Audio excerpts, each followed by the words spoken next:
12 दिन बाद आखिरकार ईरान और इजराइल के बीच युद्ध विराम हो गए, यानी कि सीज फायर हो गया। इसका ऐलान ट्रंप ने सोशल मीडिया साइट पर किया।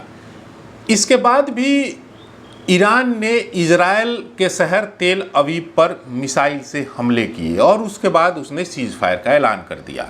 ईरान ने ये बता दिया कि हम किसी के दबाव में आने वाले नहीं हैं। और ट्रंप के ऐलान से पहले ईरान ने अमेरिकी सैन्य ठिकानों कतर में कई मिसाइल दागे थे। ट्रंप ने भी माना कि कई मिसाइलें जो है वो ईरान ने अमेरिकी सैन्य बेसों पर भेजे थे, लेकिन ज़्यादातर मिसाइलों को निष्क्रिय कर दिया गया एक मिसाइल को छोड़कर, क्योंकि वो ऐसे क्षेत्र में जा रहा था जो संवेदनशील नहीं था, इसलिए उस मिसाइल को अमेरिका ने जाने दिया। लेकिन सबसे बड़ा सवाल है कि अचानक से ये फैसला क्यों लिया गया। अभी तक तो खामनेई जिंदा है। क्रूड ऑयल के रेट अचानक से भागने लगे थे। कई मामलों को लेकर के भारत पर भी इसका असर होने वाला था। ड्राई फ्रूट्स के दाम जो है वो बढ़ रहे थे, तेल के दाम बढ़ने की उम्मीद थी। लेकिन सवाल उठता है कि ईरान झुका नहीं। क्या उसके परमाणु संपन्न देश होने का सपना ईरान ने छोड़ दिया? क्या इजराइल इस पर सहमति दे गया कि ईरान अब कोई परमाणु बम नहीं बनाएगा? क्या अमेरिका के हमले से ईरान डर गया? ऐसे कई सवाल हैं जो लोगों के मन में चल रहे होंगे। लेकिन सबसे बड़ा सवाल है कि इस इजराइल और ईरान के युद्ध में किसे क्या मिला। क्योंकि मुझे लगता है कि न इजराइल को कुछ मिला न अमेरिका को कुछ मिला, लेकिन ईरान ने अपने आप को साबित कर दिया कि वो न किसी से डरेगा न किसी के सामने झुकेगा। रूस ने भी साफ तौर पर ईरान का साथ दिया है और उसने कहा है कि हर स्थिति में वो उसके साथ खड़ा है। चीन भी लगातार ये कहता रहा है कि जो अमेरिका ने किया, जो इजराइल ने किया, वो गलत है। हालांकि ईरान के फुल सपोर्ट में वो कभी उसने बयान नहीं दिया, लेकिन कहा गया कि जब ईरान और इजराइल के बीच युद्ध चल रहा था तो चीन ने कई विमान, बोइंग विमान जो है वो ईरान भेजे थे। हालांकि उसमें क्या थे क्या नहीं थे इसका खुलासा अभी नहीं हुआ है।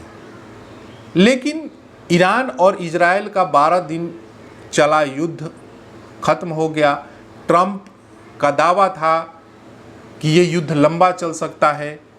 इजराइल का दावा था कि जब तक खामनेई ख़त्म नहीं होंगे, वहाँ पर राजनीतिक तौर पर बदलाव नहीं आएगा, तब तक ये युद्ध ख़त्म नहीं होगा। लेकिन अचानक से ऐसा क्या हुआ कि ये युद्ध ख़त्म हो गया।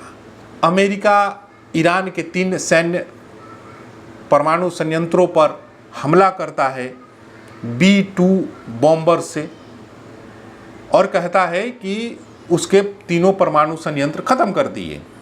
लेकिन ईरान कहता है कि ज़्यादा नुकसान नहीं हुआ। वहीं रूस के पूर्व राष्ट्रपति नामित्री ने भी बयान दिया था कि इस युद्ध से अमेरिका को ही नुकसान है, इजराइल को ही नुकसान है, ईरान को ज़्यादा नुकसान नहीं हुआ। और ईरान एक नए क्लेवर में फिर से आएगा कुछ बड़ा करने, यानी कि ईरान और मजबूत होगा आने वाले समय में।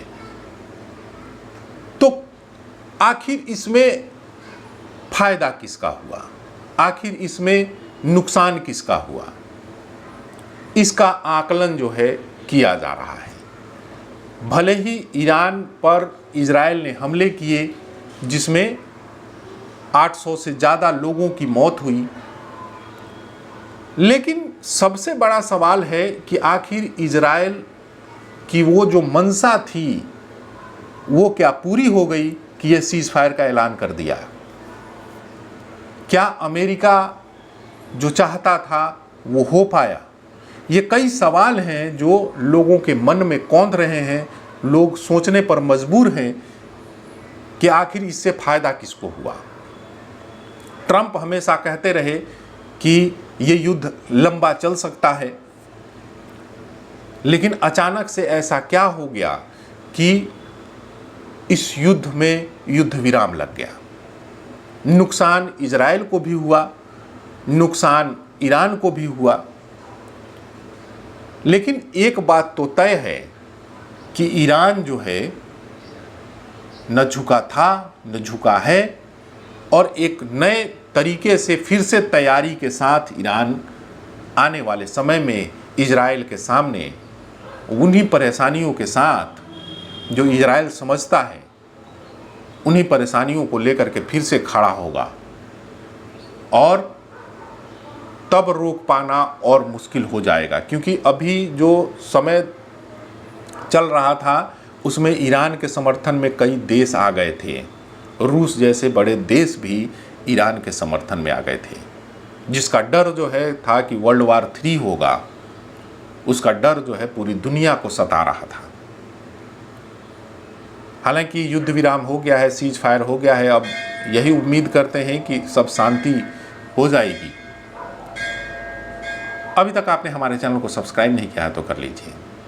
धन्यवाद।